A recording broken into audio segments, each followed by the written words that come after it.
Breaking barriers, the Iranian women kayakers learning from the Americans.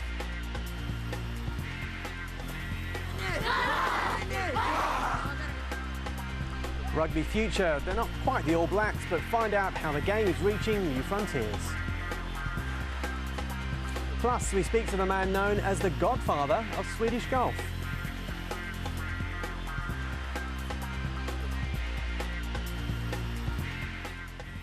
Welcome to Sportsworld, Al Jazeera's regular look at sport around the globe. I'm Rahul Pathak.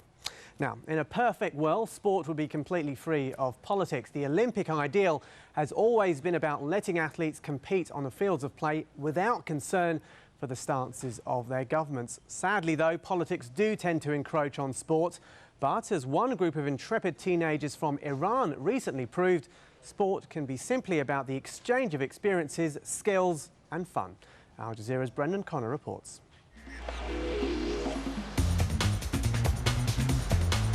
Whitewater or slalom, canoeing and kayaking. It's certainly not for the faint of heart. With tumultuous trips down a river full of rapids, it is not only something daring fun seekers do on vacations, but also it's an Olympic sport. First seen in Munich in 1972 and now a regular part of the Summer Games since 1992. American athletes are among those who have dominated this sport at the Olympics, and in recent years many nations' programs are on the rise. But it's not likely you would associate slalom canoe kayaking with Iran, and given the outdoor nature of this sport, with female athletes from Iran. That is a perception Katayun Ashraf wants to change. She's a former national team member and now a coach for the Iranian team. She wanted to set up a developmental program in slalom canoe kayaking to make Iranian women more competitive. So she figured where better to learn how to do that than in the United States.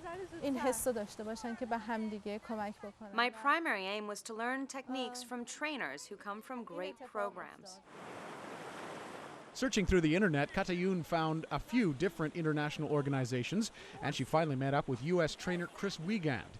Together, they overcame the many hurdles, diplomatic, cultural, and financial, to set up this trip for her 3 teenage protégés.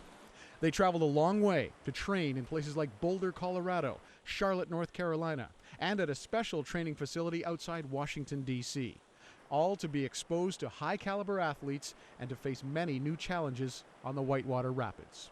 Challenges that Shodi, Roxana, and Camilla were not expecting from the start of their training. The first day at Boulder, we looked at the rapids and the large water drops with wonder and fear. Then the trainer said, "Get into the water." We were like, "You want us to do what? Go into the water?" But that was Katayun's idea for these girls, to have them test themselves by learning and gaining confidence in a sport that is tough to master. With the help of American trainer and 2-time Olympic medal winner Dana Schladek, the girls were put through their paces on the Potomac River outside Washington.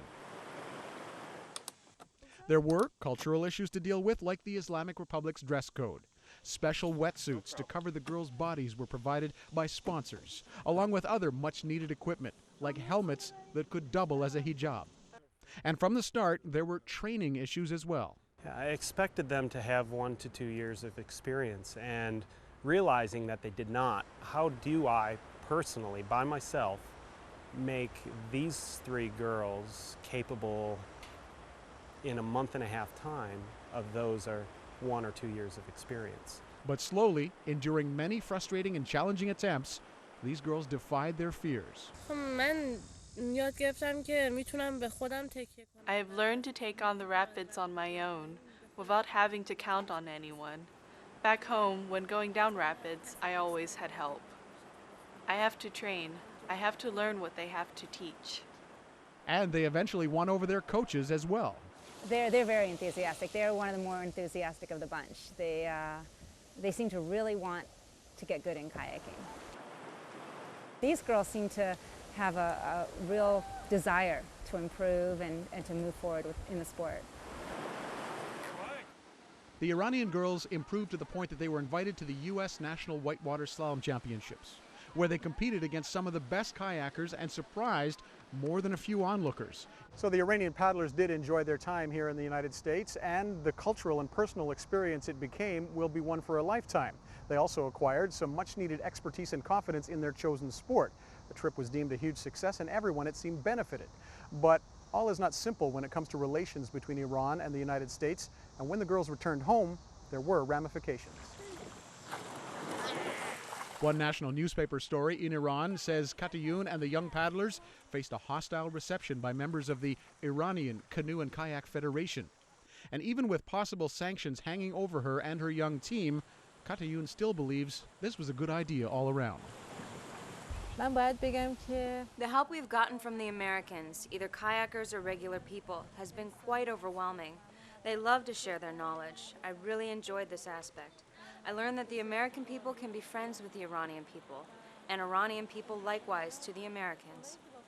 Politics aside, it remains to be seen if this relationship, this exchange, this acquisition of skills and confidence will lead these young women to realize their dreams, to become Olympians, and to compete for their country. Brendan Connor, Al Jazeera, Washington. Well, this weekend sees the final of Rugby's World Cup, a clash of northern and southern hemispheres for the sport's greatest prize. Now, the last month has proven that the sport has a big future around the globe, especially in countries like Argentina, Fiji and Tonga. But what about India? Well, they're a nation known for its cricketing prowess, yet it was they who pulled off an unlikely victory in a recent youth rugby tournament. As Sportsworld's Carrie Brown reports.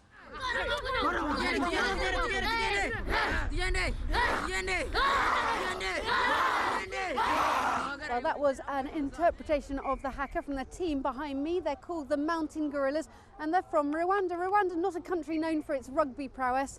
Well, not yet. Rwanda's opponents are also rarely heard of on the rugby circuit. Moldova. This match pairing just 2 of the 10 nations taking part in the Tourade Under-14 Cup.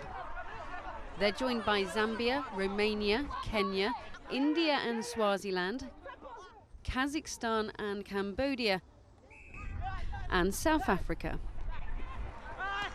These sides may live worlds apart, but they share one thing in common.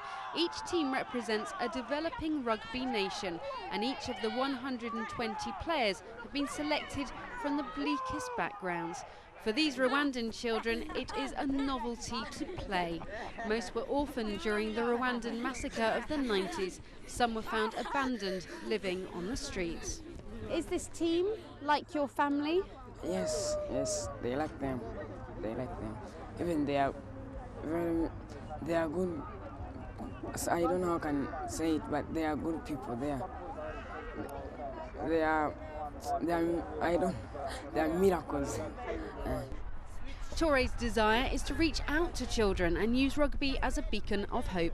It's a cause that's gathered great support throughout the rugby community. Former Springbok and 1995 World Cup winner Chester Williams, one of Touré's ambassadors. Some of these kids, you know, that when we approached them, and then most of the coaches would say, you know, the kids doesn't even have birth certificates. Now, at least they've got the birth certificate, they got a passport, they got a visa. At least they can feel confident about themselves now and good about themselves. Not like they were feeling like 2 weeks ago, you know, we felt like, you know, down the drain, not feeling good about themselves. At least they can look, when they go back now, they can say, okay, I've experienced this, I know exactly how the other kids live like, and I'm not the only one that is being found in the dumps, you know, I've been picked up by someone else, and I can actually myself enrich myself, and also make sure that other people that was in the same situation as me, one day I can also help them out there.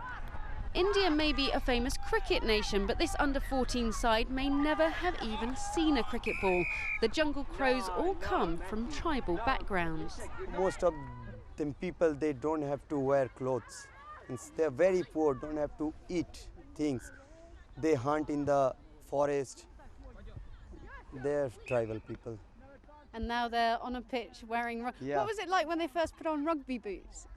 Yeah, they never used to play with shoes, and first time they saw shoes, oh, we will get shoe. It's very fine. They were very happy, and now everything is like okay with them. They're habituated with shoes, all these things. Bringing children together from 4 corners of the earth does pose its challenges. The Rwandans were not the only team struggling to adapt from their 40-degree climate to London's chilly 12. And while the age range restrictions applied to each team, the physiques varied dramatically. Though whether short, tall, slim or stocky, there was no doubting each team's competitive desire to triumph. To play with other countries, you may get friendship with other countries, but what I saw here, they are big. They are not under 14s. I saw it. They are so big, so big. They are not under 14s. They lie. The Cambodian side, being of slighter frame, suffered the most injuries and even recruited a few of their English sponsors to jump in as ringers by the end of the tournament. But even the injured team members were determined to play on.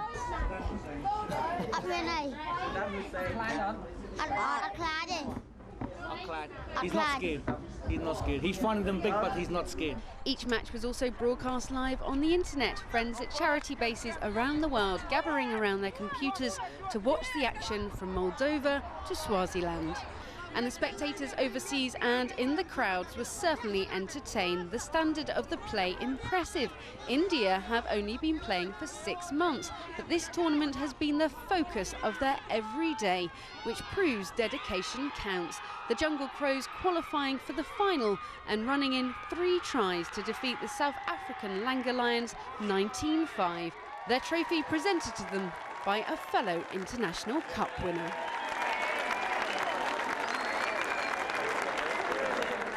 It's certainly true to say in this case that every child taking part is a winner.